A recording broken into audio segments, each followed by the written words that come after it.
How's it going, you guys? In today's video, I'll be reacting to 3 Disturbing True Blizzard Horror Story by Mr. Nightmare.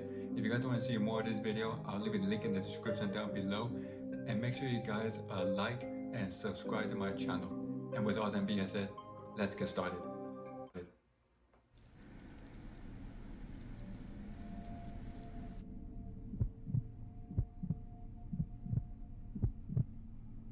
Back before my girlfriend Jenny and I officially started dating, we would still hang out all the time.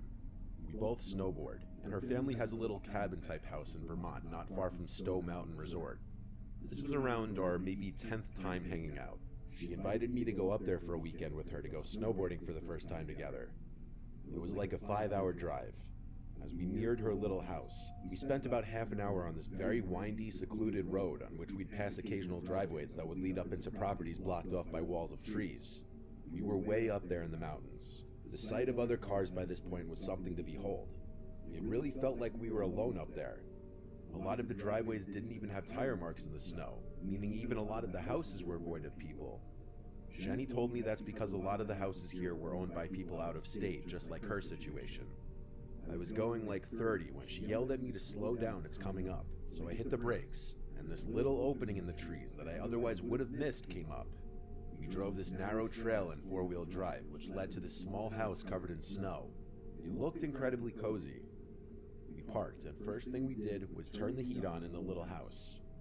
We unloaded our stuff inside, and since it was already getting dark that night, we just cooked some of the food we packed for dinner and watched a movie. Pursuit of Happiness, actually. So the house had just about everything, heat, electricity, except running water. Her family had jugs and jugs of water for important things like washing hands and plates and stuff. But there was no working toilet, so she told me we had to use the outhouse outside. I only had to go pee that night, so I just went out to the front deck and peed into the snow. It was also snowing out that night. We fell asleep at some point during the second movie we watched, and we woke up pretty early to our phone alarms. We wanted the freshies on the mountain. We started getting ready to drive up to the ski resort. After breakfast, I had to go out to the outhouse though. I ran out to the outhouse in my shoes, and my feet started to freeze. On my way to the outhouse though, I saw footprints in the snow. They were kind of big, but I couldn't tell if they were boot marks or animal prints. I followed the trail, and it actually wrapped around the house and then went into the woods. I called Jenny outside. She came to look and said it was probably a black bear since they're everywhere up here. So I went, did my business, and we set off to the ski resort, where we had a good 8-hour run. Afterwards, we stopped at a diner to eat, and then went back to the house. By this point, it was pitch black outside and snowing again. We set up a fire and got the heat on full blast and started blasting some music. We started to drink, and eventually I had to break the seal and pee. But also, if I was throwing my boots on anyway, I figured I'd do all my business in the outhouse. I ran out into the snowstorm and to the outhouse once more. This time I slammed the door shut to prevent snow and cold air blowing in my face. I heard the blasting music from inside the house still. Then, over that, I heard the crunching sound of footsteps in the snow, passing the outhouse. "Jenny?" I yelled. No answer. The footsteps just walked away. I brought my phone with me, so I just texted her, "Are you outside?" It didn't immediately deliver though, because my cell reception sucked up there. Yep. A few minutes passed, and I was still in the outhouse. They're up in the mountain, that's I why. was just about to finish when the blasting No music service. suddenly stopped. It was just pure silence, minus the sound of snowflakes hitting the ground outside. As soon as I stepped out of the outhouse, I realized it was pitch black out here now. The lights from the house were off. I figured maybe the power went out. I used my phone's flashlight and noticed a fresh pair of footsteps in the snow leading to the house. I followed the footsteps to the front door. They seemed to stop, then continue around the house. I banged on the door and yelled Jenny's name. Suddenly the door opened and an arm pulled me inside the house. It was Jenny. She slammed the door shut and locked it. She whispered that there was a man who tried to open the door, which she locked as soon as I went to the outhouse because she was scared being alone. When she saw the person at the door wasn't me, she cut the power and hid in a corner in the living room and watched in horror as a stranger walked past the living room window slowly, looking inside. I came to the door only a couple minutes after this happened. Jenny told me about the secret cellar in the floor that her dad kept a couple rifles and shotgun in. Navigating in the dark, I found the handle to it and lifted it open. Now using my flashlight, I climbed down the little ladder and grabbed one of the guns off the wall. We then waited on the couch in the dark, afraid to turn the lights back on, exposing ourselves to whoever was out there. The closest neighbors were not a short walk. Jenny said it wouldn't have been any of them, and odds are they weren't even in Vermont right now. Once again, the only sound was the sound of snowflakes hitting the ground outside, until the sickening sound of footsteps in the snow outside returned. I took the loaded gun and marched to the front door, opened it, and shot like 3 rounds into the air, screaming. The footstep sounds were gone. I'd imagine they ran off, and the sound of the shots echoing into the air masked the sound of the footsteps running away. We left the next morning under the recommendation of her father, who said it's best to not be there at the moment. They don't really have anything they're worried about being stolen, so we just got the hell out of there the next day. At least we got our full day of snowboarding in. That horrific night was definitely an experience, to say the least.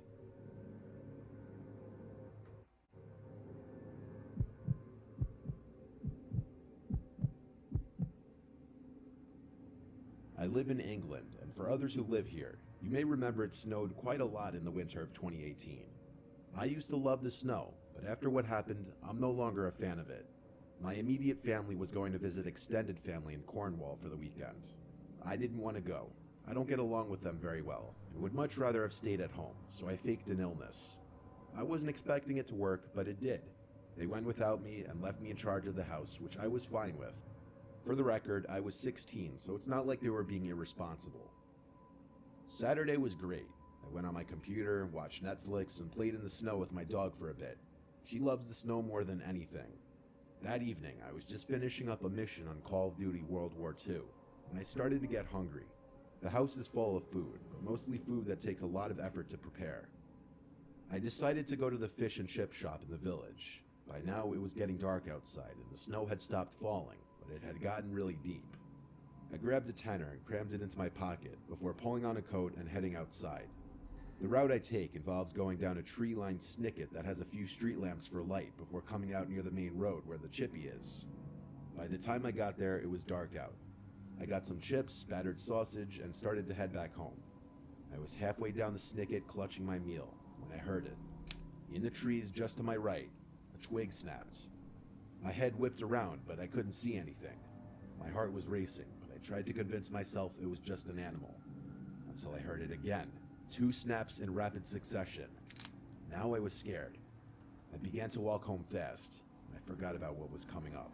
The last section of the snicket, which was almost pitch black. The bulb in the street lamp had blown months ago, and the council couldn't be bothered to fix it.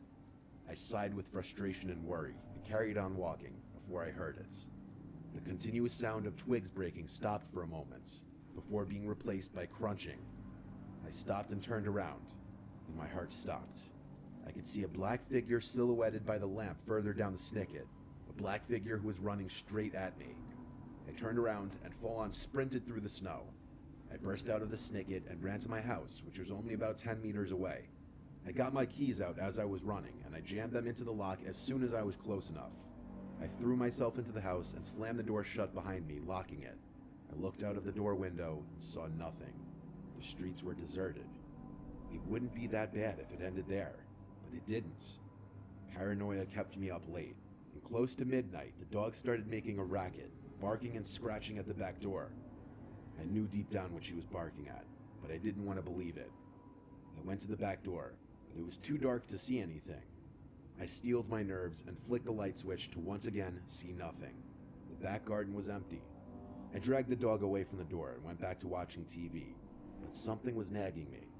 I couldn't think what it was. The back garden was undisturbed apart from my footsteps leading up to the back door from when I came home. That's when it hit me. I came in the front door.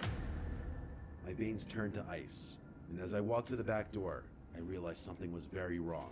I could feel cold air on my face. I walked around to it and stopped dead. It was wide open. The build of my house gives 3 different options when you enter the house. The living room, where I was, kitchen, or stairs. As I slowly backed into the wall, I heard a light but clear thump upstairs. With that, I grabbed the dog, grabbed my phone, and ran straight to the neighbors, and due to it being midnight, I rang the bell about 10 times before getting a response. They were furious about being woken, but when I told them what was going on, they let me straight in. The police took about 40 minutes to arrive because of the snow that was once again falling heavily, and when they did come, they did a thorough search of the house. They found nothing, The footsteps were all filled in by the snow, but the CCTV showed a figure running straight out of the back door soon after I left and hopping the fence at the end. They disappeared into the woods behind my house. It kills me to know he's still out there, and that he knows where I live. I'm sleeping more steadily now, and we have a new lock on the door, and for a while, I was constantly worried for me and my family's safety.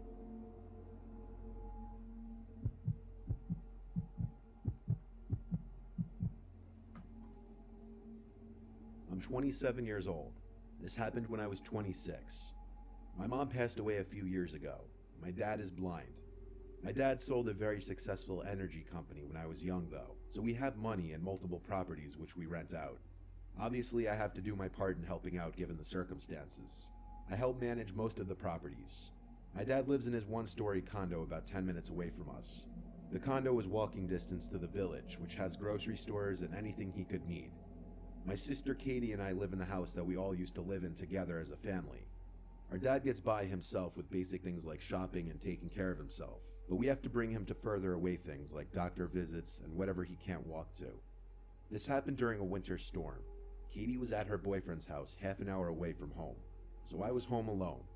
The snow was coming down heavily, and I thought to call my dad and check in on him. He has a landline phone because that's easier for him to use rather than a smartphone. He does have a smartphone, but he's stubborn about using it sometimes. When I called, it rang 4 times, then went to voicemail. So I called again, and the same thing happened.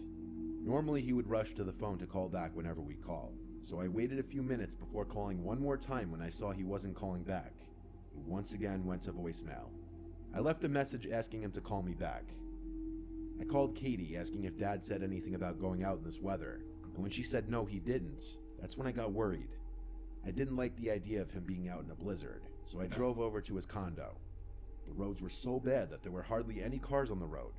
My phone kept vibrating, giving a winter storm advisory warning. These were no conditions for my dad to be out walking around in. As I pulled up to his condo, I did notice footsteps in the snow going both ways, indicating he must have gone out and just gotten home. I knocked on the front door and yelled, "Dad, it's me," and a few seconds later, the neighbor's wife, an elderly woman named Hannah-Laura, opened her door and said hello with a smile, telling me her husband just gave my dad a lift to the store a few minutes ago. We talked for a minute, then I thanked her as she closed her door. I figured I might as well let myself into my dad's condo to wait since I was already here. Naturally, before looking for my key, I tried twisting the doorknob, and to my disappointment, it opened the door. My dad didn't lock the door again. I told him so many times to stop doing this because one day someone would break Always in, lock even the if door. we live in a nice area. I shut the door behind me, but then I noticed something peculiar. There were melted snow tracks on the wood floor, leading past the living room to the little hallway, which leads to my dad's room. "Dad?" I called. Did he get home just before I got here? But that wouldn't have explained Hannah-Laura's husband not having returned yet. Well, maybe it could have. Maybe he dropped my dad off and then ran his own errands. These were the thoughts I was having as I was slowly following the tracks. I called Dad one more time, this time louder. I didn't hear the shower running, so why wouldn't he be able to hear me? Something wasn't right. He would have answered. I started calling my dad's cell number, and I heard it in the bedroom down the hall. Maybe he was home. I went down the hall into my dad's empty room. He wasn't there. I saw his phone vibrating on the nightstand next to his bed. I looked at the ground and saw the melted snow tracks lead to his bathroom in his room. The door was closed.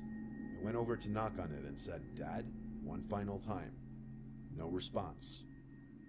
I slowly opened the door, and the bathroom was empty. But there was something unusual I noticed right away, and that was the shower curtain.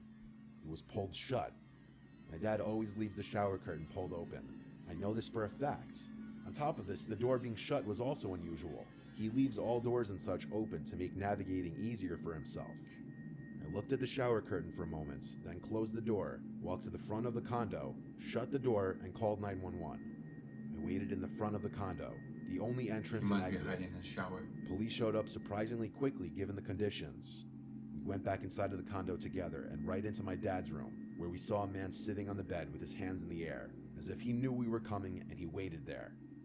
My dad got home about 10 minutes after this, in time to hear everything that happened. The man who broke in lived a few units down according to his ID.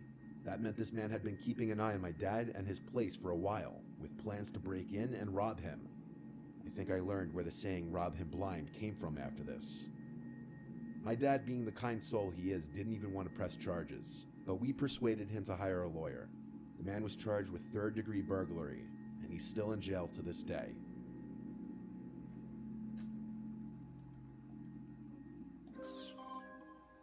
Okay, yo guys, so that's the end of this video. If you guys enjoyed this video, please give it a big thumbs up.